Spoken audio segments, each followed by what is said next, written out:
Hello students. तो आज हम एक नया टॉपिक स्टार्ट कर रहे हैं इंटीग्रेशन का ही। ठीक है, तो इसे हम I9 के नाम से बुलाएंगे। ठीक ना। तो I9 का मतलब क्या होता है कि इंटीग्रेशन में हमारे पास कुछ पर्टिकुलर टाइप के इंटीग्रेशन है ना, और जिसका मैक्सिमम टाइम पे यूज़ यही होता है ना। तो ये 9 टाइप्स के इंटीग्रेशन है जो हमें हमेशा मेमोराइज करके रखना है, ताकि कभी भी किसी प्रॉब्लम में ज़रूरत हो तो हम उसको तुरंत लिख पाए, है ना, क्योंकि हम इसको बार बार डिराइव नहीं करेंगे। ठीक है, तो I9 को हम एक्चुअली में 3 पार्ट में करेंगे, 3 3 के ग्रुप में हम इसको डिवाइड करेंगे, है ना।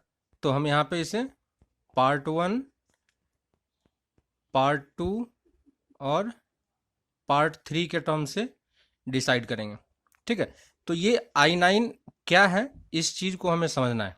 ठीक है, क्योंकि मैक्सिमम टाइम पे हमारे पास इसी टाइप का इंटीग्रेशन आने वाला है, और इसको करने के लिए यहाँ पे जो ये 3 ग्रुप बने हुए हैं, है ना, ये 9 फॉर्मूले का जो ग्रुप है, इस पहले ग्रुप बेसिक ग्रुप है। इस ग्रुप के बेसिस पे हमारा आगे वाले ग्रुप का फॉर्मूला डिपेंडेंट है ना, और यहाँ से ये आगे वाले फॉर्मूले का डिपेंडेंट है। तो अगर आपको ये याद है तो बाकी 6 फॉर्मूले आपको ऑटोमेटिकली याद हो जाएंगे, वहाँ पे कोई प्रॉब्लम नहीं होगी। ठीक है, तो हम देखते हैं कि ये इंटीग्रेशन किस तरीके से वर्क करता है। ठीक है, तो इसे हम पर्टिकुलर इंटीग्रेशन भी बोल रहे हैं। ठीक है, और इसी में हमारे पास फर्स्ट पार्ट है।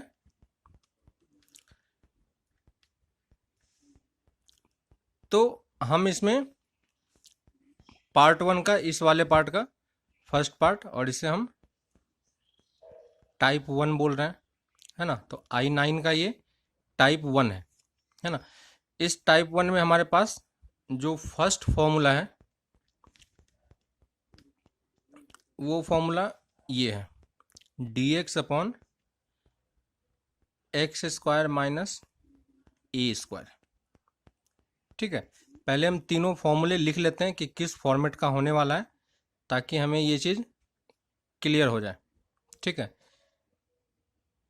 ए स्क्वायर माइनस एक्स स्क्वायर, और थर्ड है integration of d x upon x square plus a square, है ना। तो आपको यहाँ पे दिखाई दे रहा होगा कि तीनों का पैटर्न क्या है। डिनोमिनेटर में हमने एक्स स्क्वायर ए स्क्वायर लिया है, और इसी का हमने डिफरेंट डिफरेंट कॉम्बिनेशन ट्राई किया है। ठीक है, यही चीज़ें सेकेंड टाइप में भी इसी फॉर्मेट का होता है ना, और थर्ड टाइप भी इसी फॉर्मेट का है। तो ये इस टाइप का इंटीग्रेशन हमारे पास बार बार अब आगे आने वाला है। तो ये चीज़ हमें अच्छे तरीके से एक बार समझ में आ जाए कि कैसे इसे करना होता है, तो हम इसको ईजिली कर पाएंगे। ठीक है, तो फर्स्ट का प्रूफ देख लेते हैं एक बार कि ये इसका इंटीग्रेशन कैसे निकलता है। ठीक है, तो फर्स्ट को हम देख रहे हैं, integration d x upon x square minus a square. ठीक है, तो अब आपको जो अभी तक हमने पढ़ा था उसके बेसिस पे क्या हम इसे कर सकते हैं या नहीं, तो वो एक बार देख लेते हैं। तो हमारे पास पहला अप्रोच था कि किस पार्ट से प्रॉब्लम हो रही है ना, और पार्ट क्रिएटिंग प्रॉब्लम। तो जो पार्ट प्रॉब्लम क्रिएट कर रहा होगा उस पार्ट को हम सब्स्टिट्यूट करते हैं, याद होगा आपको, है ना। तो यहाँ पे देखो कि एक्स स्क्वायर जो हमने कुछ टाइप के फंक्शन लिखे थे, लॉग लिखा था, इनवर्स लिखा था, स्क्वायर रूट लिखा था, उसमें से किसी फॉर्मेट का ये नहीं बन रहा है ना। तो नहीं बन रहा है तो ये वाला इफेक्टिव नहीं है। दूसरा कि क्या हम इसमें कुछ सब्स्टिट्यूशन कर सकते हैं, है ना। तो सब्स्टिट्यूशन में हमने ये देखा था कि ये क्योंकि डिवीजन के फॉर्मेट का है, तो अगर ऐसा कुछ फॉर्मेट बन जाता तो हमारा इंटीग्रेशन थोड़ा सा इजी हो जाता। दिखाई दे रहा होगा आपको, है ना। तो नीचे फंक्शन है, उसका डेरिवेटिव है। यहाँ तो फंक्शन है लेकिन ऊपर में कुछ एक्स का फंक्शन नहीं है ना, यहाँ पे कांस्टेंट है। तो ये मेथड भी उतना यूजफुल नहीं होगा, है ना। थर्ड पे आते हैं, हमने ये देखा था कि ये क्योंकि डिवीजन के फॉर्मेट का है, तो क्या हम डिवीजन को है ना, याद होगा आपको, डिवीजन और मल्टीप्लिकेशन में हमने इसको एडिशन और सब्ट्रैक्शन में कन्वर्ट किया। तो क्या हम डिवीजन को एडिशन और सब्ट्रैक्शन में कन्वर्ट कर सकते हैं कि नहीं? ठीक है, तो यहाँ पे आपको ये समझ में आ रहा होगा कि हम जो भी क्वेश्चन, नया क्वेश्चन आता है, उसको हम पहले पुराना जो कुछ हमने सीखा है उसके बेसिस पे हम डिसाइड करते हैं, है ना, कि क्या उसमें से किसी मेथड से सॉल्व होगा या नहीं होगा। अगर नहीं होगा तो हम कोई और सॉल्यूशन ट्राई करेंगे। क्लियर है? तो इस वाले पर ट्राई करते हैं कि क्या ये डिवीजन, एडिशन या सब्ट्रैक्शन में ब्रेक हो सकता है कि नहीं हो सकता है ना। तो ये नीचे देखो कि x square minus a square है, और ये अपने आप में एक क्या है, फैक्टर है, एक्स माइनस ए इंटू एक्स प्लस ए फॉर्मेट का। ठीक है, और हमारे पास एक्चुअली में ये टर्म दिया हुआ है ए स्क्वायर माइनस एक्स स्क्वायर, तो इसे हम क्या लिख सकते हैं, 1/x माइनस ए इंटू एक्स प्लस ए। ठीक है, और देखो अब हम क्या इसको अलग अलग ब्रेक कर सकते हैं एडिशन या सब्ट्रैक्शन करके, तो ये चीज़ हो जाता है।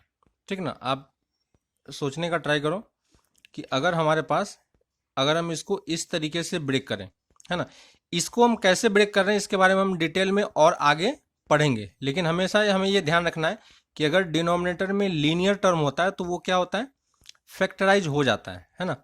तो हमें ये याद रखना है कि linear term can be factorised,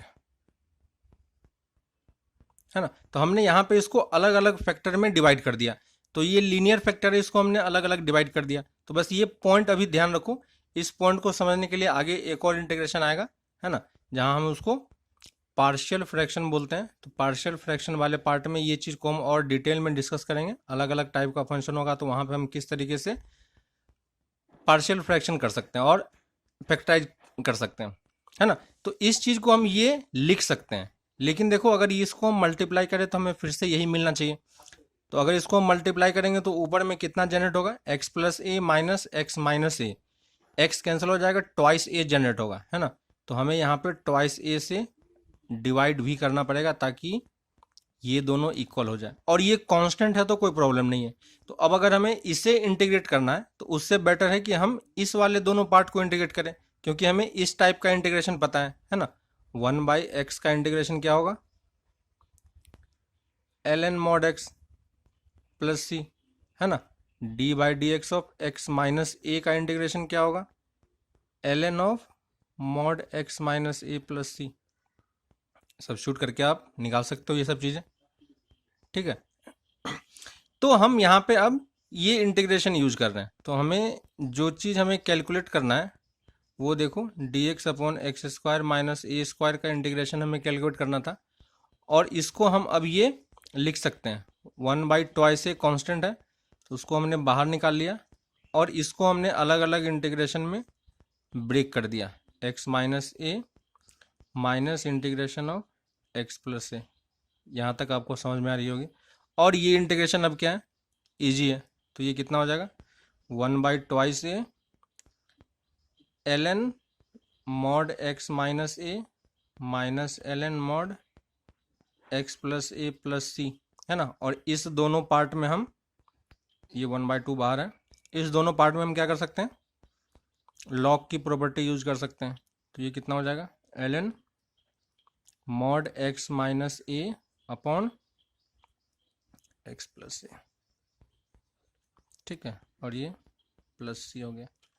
तो ये इंटीग्रेशन की वैल्यू किसके इक्वल हो गई, x square minus a square का इंटीग्रेशन किसके इक्वल हो जाएगा,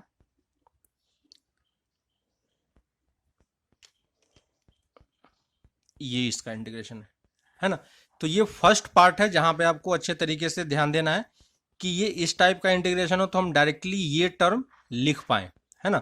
तो ये हमारे पास फर्स्ट फॉर्मूला था। सेकेंड वाला पार्ट देखो, जो सेकेंड इंटीग्रेशन है, सेकेंड इंटीग्रेशन क्या है हमारे पास, integration of d x upon a square minus x square, है ना। इस दोनों में डिफरेंस क्या है, बस माइनस साइन का डिफरेंस है कि नहीं। तो जब हम इसको इंटीग्रेट करेंगे तो बस सिंपली हमें यहाँ पे माइनस यूज करना है ना। तो -1/2 ln x minus a by x plus a plus C, और ये माइनस साइन जब इसके ऊपर जाएगा है ना, तो ये पावर में -1 आ जाएगा और इसको हम इंटरचेंज फिर कर पाएंगे। तो इस इंटीग्रेशन की वैल्यू कितनी हो जाएगी 1/2 से, हम माइनस बाहर नहीं लिखना चाह रहे हैं इसलिए हमने इसको इस तरीके से किया, वरना माइनस बाहर लिख के भी कर सकते हो, कोई फर्क नहीं पड़ता। तो अगर माइनस बाहर नहीं लिखना है तो ये वाला पार्ट इसमें क्या हो जाएगा, इंटरचेंज हो जाएगा। ठीक है, तो ये हमारे पास सेकेंड फॉर्मूला है जहाँ पे हम टाइप 1 का हमारे पास ये दो फॉर्मूले हैं जिसका डेरिवेटिव हम इजीली कैलकुलेट कर पा रहे हैं। क्लियर है आपको, है ना। और ये चीज़ आप इजीली ध्यान भी रख सकते हो, तो अगर ये आपको याद है तो आगे के जो 6 फॉर्मूले हैं उसमें कभी दिक्कत नहीं होगी। ठीक है, अब हम आते हैं थर्ड पार्ट पे कि थर्ड पार्ट का इंटीग्रेशन कैसे करेंगे। ठीक है, तो अब देखते हैं थर्ड पार्ट के इंटीग्रेशन में क्या करना होगा। ठीक है, तो हमारे पास थर्ड इंटीग्रेशन है dx upon x square plus a square. ठीक है, अब इसके बारे में फिर से हम सोचते हैं कि अभी जो हमने ट्राई किया फर्स्ट कि कौन सा पार्ट प्रॉब्लम क्रिएट कर रहा है, तो यहाँ पे सेम उसी टाइप का इक्वेशन है, बस यहाँ पे प्लस का साइन है ना। तो इस पार्ट वाले से कोई प्रॉब्लम नहीं है, कोई ऐसा पार्ट नहीं है जो बहुत ज़्यादा प्रॉब्लम क्रिएट कर रहा है ना। तो जो हमने लिस्ट बनाया था पार्ट का उस लिस्ट को देखो। दूसरा सब्स्टिट्यूशन हम ट्राई कर सकते हैं, फिर से वही चीज़, क्योंकि डिवीजन के फॉर्मेट में है तो हम ये वाला फंक्शन सोचेंगे कि क्या नीचे वाले का डेरिवेटिव ऊपर बन सकता है या नहीं, तो ये वाला पार्ट भी क्या है, एप्लीकेबल नहीं है।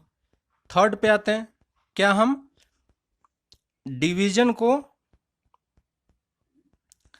एडिशन या सब्ट्रैक्शन में कन्वर्ट कर सकते हैं कि नहीं, है ना। तो आपको प्रोसेस क्लियर हो रहा है कि हमें किस तरीके से इंटीग्रेशन में प्रोसीड करना है। पहले हम कौन कौन सा स्टेप सोच रहे हैं, जब ये काम नहीं कर रहा है तब हम नेक्स्ट पे आ रहे हैं, है कि नहीं।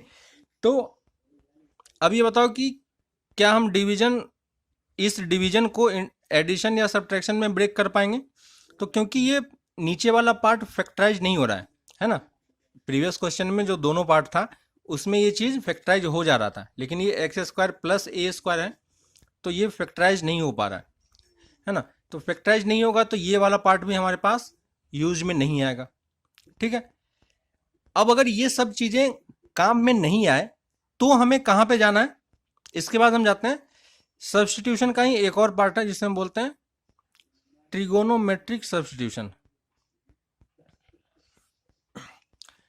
ट्रिगोनोमेट्रिक सब्स्टिट्यूशन, है ना। प्रीवियस क्लास में हमने जब सब्स्टिट्यूशन का एक पार्ट कर रहे थे तो हमारे पास ट्रिगोनोमेट्रिक फंक्शन था, उसको हम ट्रिगोनोमेट्रिक फंक्शन का जो इंटीग्रेशन हमने लास्ट क्लास में देखा था उसमें हमने उसको अलजेब्रा में चेंज किया था। याद होगा आपको, जो पावर ऑड इवन होती थी तो वहाँ पे हम इवन वाले पार्ट को टी सब्स्टिट्यूट करते थे, तो ट्रिगोनोमेट्रिक फंक्शन का जो इंटीग्रेशन था वो किस में कन्वर्ट होता था, अलजेब्रा में। अब हमारे अलजेब्रा अलजेब्रा है और हम अलजेब्रा में इक्वेशन सॉल्व नहीं कर पा रहे हैं, तो जब अलजेब्रा में इक्वेशन सॉल्व नहीं हो पाएगा तो हम फंक्शन को फिर से ट्रिगोनोमेट्री में कन्वर्ट करने का ट्राई करेंगे, है ना। तो ये कन्वर्जन हमें समझ में आना चाहिए कि कौन से वाले पार्ट में क्या करना है। अगर आपके पास ट्रिगोनोमेट्रिक फंक्शन हो, उसका इंटीग्रेशन पूछ रहा है और वो हमें लग रहा है कि उस ट्रिगोनोमेट्री आइडेंटिटी या किसी और मेथड से नहीं हो पा रहा है, तो उसको तुम अलजेब्रा में कन्वर्ट कर लो किसी सब्स्टिट्यूशन से। वैसे ही अगर अलजेब्रा में कोई क्वेश्चन हो सॉल्व नहीं हो पा रहा हो तो हम उसको ट्रिगोनोमेट्री में कन्वर्ट करने का ट्राई करेंगे, है ना। तो ये फोर्थ पार्ट भी इंपॉर्टेंट है, इसे बोल रहे हैं ट्रिगोनोमेट्रिक सब्स्टिट्यूशन। तो ट्रिगोनोमेट्रिक सब्स्टिट्यूशन में कौन कौन सा सब्स्टिट्यूशन करना होता है और कैसे करना होता है ये हमने ट्रिगोनोमेट्रिक चैप्टर में देखा था। ठीक है, तो जब भी हमारे पास, एक बार देख लेते हैं कि ट्रिगोनोमेट्रिक सब्स्टिट्यूशन हमें कैसे करना होता है। तो ट्रिगोनोमेट्रिक सब्स्टिट्यूशन, है ना, यहाँ पे पैटर्न कुछ इस टाइप का होगा, है ना, और हमें सब्स्टिट्यूट क्या करना है वो हम देख रहे हैं। ठीक है, तो ये दोनों पार्ट आपको समझ में आ रहा होगा कि हमारा कोई एक पैटर्न होगा कि इस टाइप का कुछ क्वेश्चन होगा तो हमें ये सब्स्टिट्यूट करना है। ठीक है, तो जैसे फर्स्ट ले लेते हैं root over 1 minus x square, तो हमारा फंक्शन जो है वो किसके पैटर्न में होगा, एलजेब्रा के पैटर्न में, है ना। और एलजेब्रा वाले पार्ट से अगर हम सॉल्व नहीं कर पा रहे हैं तो हमें ट्रिगोनोमेट्री में जाना है। तो यहाँ पे देखो प्रॉब्लम कौन सा क्रिएट कर रहा है, स्क्वायर रूट वाला। तो हमारा पहला काम होगा कि किसी तरीके से हम स्क्वायर रूट से बाहर निकलें ट्रिगोनोमेट्रिक सब्स्टिट्यूशन से। तो यहाँ पे कौन सा ट्रिगोनोमेट्रिक एक्स की वैल्यू हम पुट कर सकते हैं, तो अगर एक्स के जगह पे कॉस थीटा या साइन थीटा होता तो हमारा काम बन जाता है ना। तो यहाँ पे आप एक्स के जगह पे कॉस थीटा या साइन थीटा कुछ भी सब्स्टिट्यूट कर सकते हो, ठीक है। फर्स्ट ये हो गया। सेकंड, और अगर ये होगा आपके पास तो root over 1 plus X square होता, तो आप क्या सब्स्टिट्यूट करते हैं, तो 1 प्लस एक्स स्क्वायर में क्या सब्स्टिट्यूट करेंगे हम, टेन थीटा नहीं है, क्योंकि 1 प्लस टेन स्क्वायर थीटा क्या दे देगा, सेक स्क्वायर थीटा। वैसे ही थर्ड में अगर आपके पास root over x square minus 1 हो, तो एक्स स्क्वायर माइनस 1 में हम क्या पुट करेंगे, क्या जाएगा, तो एक्स की जगह पे हम कॉसेक थीटा पुट कर सकते हैं, याद होगा आपको, है ना। कॉसेक थीटा पुट कर दो, आपका क्वेश्चन सॉल्व हो जाएगा, ठीक है। फोर्थ, अगर सिर्फ सिंपली 1 माइनस एक्स होता तो क्या करते हैं, तो एक्स की जगह पे आप कॉस 2 थीटा पुट कर दो। फिफ्थ, रूट 1 प्लस एक्स हो तो भी हम एक्स कॉस 2 थीटा ही पुट करेंगे, ठीक है।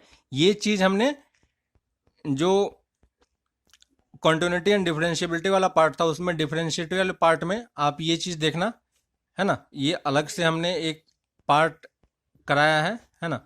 उसमें लेक्चर 12 आप देखना कि लेक्चर 12 में हमने इस वाले पार्ट को फिर से डिस्कस किया है अलग से, है ना। तो उसमें हमने एग्जांपल के थ्रू जो ट्रिगोनोमेट्रिक इन्वर्स वाले फंक्शन थे उसमें डाउट था, तो उसके लिए अलग से एक वीडियो बना के हमने इस चीज़ को डिस्कस किया है। तो आप लेक्चर 12 उसमें देख सकते हो कि हम किस तरीके से सोच रहे हैं कि हमें ये सब्स्टिट्यूशन करना चाहिए, है ना। तो मैक्सिमम टाइम पे यहाँ पे रूट वाले पार्ट है ना। तो अब देखो कि अब आते हैं इस क्वेश्चन पे, अपने क्वेश्चन पे, है ना। तो यहाँ पे हमारे पास x square plus a square है ना। तो x square plus a square है। तो अब हम यहाँ पे इसमें से किसी भी मेथड से हम सॉल्व नहीं कर पा रहे हैं, तो हम इसको ट्रिगोनोमेट्री में कन्वर्ट करना चाहेंगे, है ना। तो ट्रिगोनोमेट्री में कन्वर्ट करने के लिए सबसे बेस्ट सब्स्टिट्यूशन क्या दिखाई दे रहा है हमें, x square plus a square format का है ना। तो अगर माइनस होता, बीच में माइनस होता, तो देखो अगर ये स्क्वायर नहीं भी होता तो भी हम यही सब्स्टिट्यूशन करते हैं, है ना। अगर ये स्क्वायर रूट नहीं भी होता तो भी सेम सब्स्टिट्यूशन काम करता, अगर स्क्वायर रूट है तो भी हम सेम सब्स्टिट्यूशन नहीं कर रहे हैं, ठीक ना। तो देखो 1 प्लस एक्स स्क्वायर में हमने क्या पुट किया था, टेन थीटा। तो यहाँ पे हमें एक्स की जगह पे क्या सब्स्टिट्यूट करना पड़ेगा, है ना। तो इस वाले फंक्शन में substitute X equal to tan theta, है ना। लेकिन अगर x equal to tan theta put करेंगे तो यहाँ पे ऑलरेडी 1 था, है ना, लेकिन यहाँ पे 1 नहीं है। तो इसको एडजस्ट करने के लिए हमें यहाँ पे क्या मल्टीप्लाई करना पड़ेगा, a, ठीक है। अब देखो अगर हम x की जगह पे ये सब्स्टिट्यूट करते हैं, हमारा वेरिएबल हमने किस में चले गए, थीटा में, है ना। तो अब देखो यहाँ से हम dx क्या निकाल सकते हैं, dx equal to a sec square theta D theta.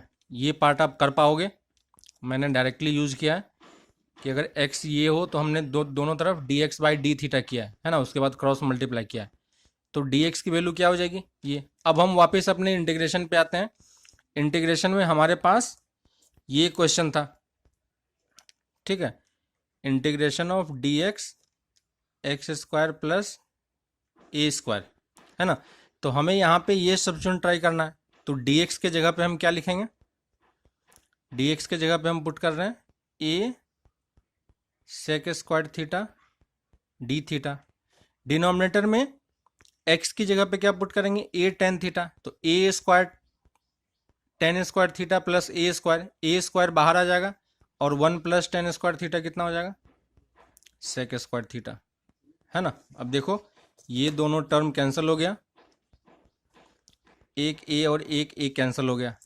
तो अगर हम इसको और सॉल्व करेंगे तो ये इंटीग्रेशन अब क्या बन चुका है, D theta by a constant है, इसे हम बाहर निकाल सकते हैं, इंटीग्रेशन डी थीटा, और डी थीटा का इंटीग्रेशन कितना होगा, 1/a इंटू थीटा प्लस सी। लेकिन हम अपना आंसर थीटा के टर्म में सब नहीं रख सकते हैं, तो थीटा की वैल्यू हम कहाँ से निकालेंगे।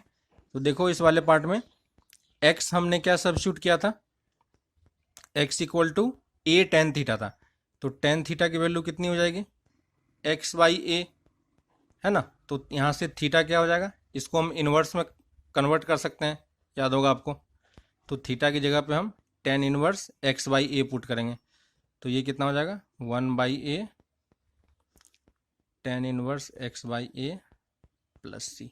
ठीक है, तो हमारा इंटीग्रेशन एक्चुअली में क्या हो गया, dx upon x square plus a square equal to 1/a tan inverse x/a plus C.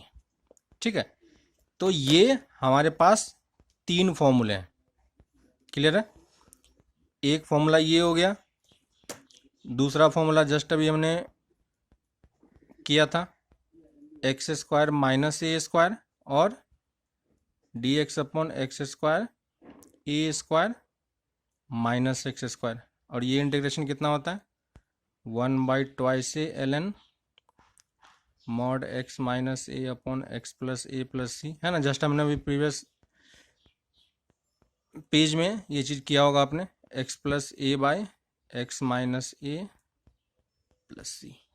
ठीक है, तो ये टाइप 1 के जो I9 के फॉर्मूले हैं उसका ये टाइप 1 है, और ये टाइप 1 में ये तीनों फॉर्मूले हमें याद होने चाहिए। ठीक है, और इसको हम इसी ऑर्डर में रखें तो बेटर है।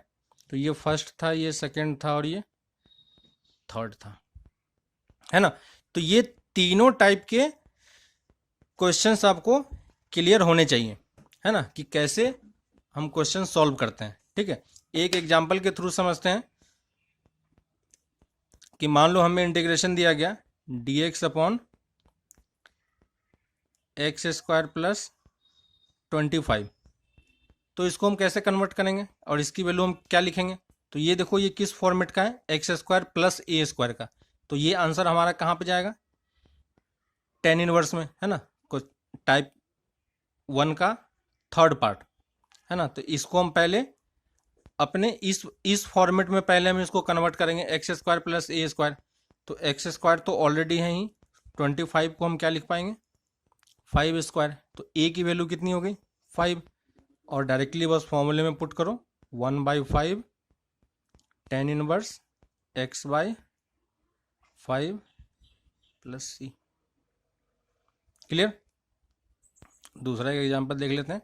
ये सब क्वेश्चन आप बस इजीली देख पाओगे, फॉर्मूला बेस्ड क्वेश्चन है ना, लेकिन इसका एप्लीकेशन काफ़ी जगह बहुत अच्छे तरीके से होता है। तो हमें ये समझना है कि ये फॉर्मेट हमें जहाँ भी दिखाई पड़े तो हम ये आंसर डायरेक्टली लिख पाएँ, है ना, इसमें कहीं प्रॉब्लम नहीं होनी चाहिए। मान लो सेम यही क्वेश्चन होता है, एक्स स्क्वायर माइनस 25 होता, तो ये ए की वैल्यू कितनी हो गई 2, तो कितना हो जाता है 1/2 into 5 ln x minus 5 upon x plus 5 plus C. तो ये सब चीज़ें आप डायरेक्टली लिख पाओ, यहाँ तक हमें पहुँचना है ना, वो एबिलिटी हमें क्रिएट करनी है कि अगर ऐसा कुछ फॉर्मेट हमें कहीं दिखाई पड़े तो हमारा पेन रुकना नहीं चाहिए, हम डायरेक्टली आंसर को इस चीज़ में कन्वर्ट करके लिख पाएँ, है ना। क्योंकि जब आपका क्वेश्चन स्टार्ट होगा तो ये इस फॉर्मेट में नहीं होगा, किसी और फॉर्मेट में होगा, वहाँ से हम घूम के इस पार्ट तक आएंगे और यहाँ के बाद हम डायरेक्टली आंसर लिखेंगे, है ना।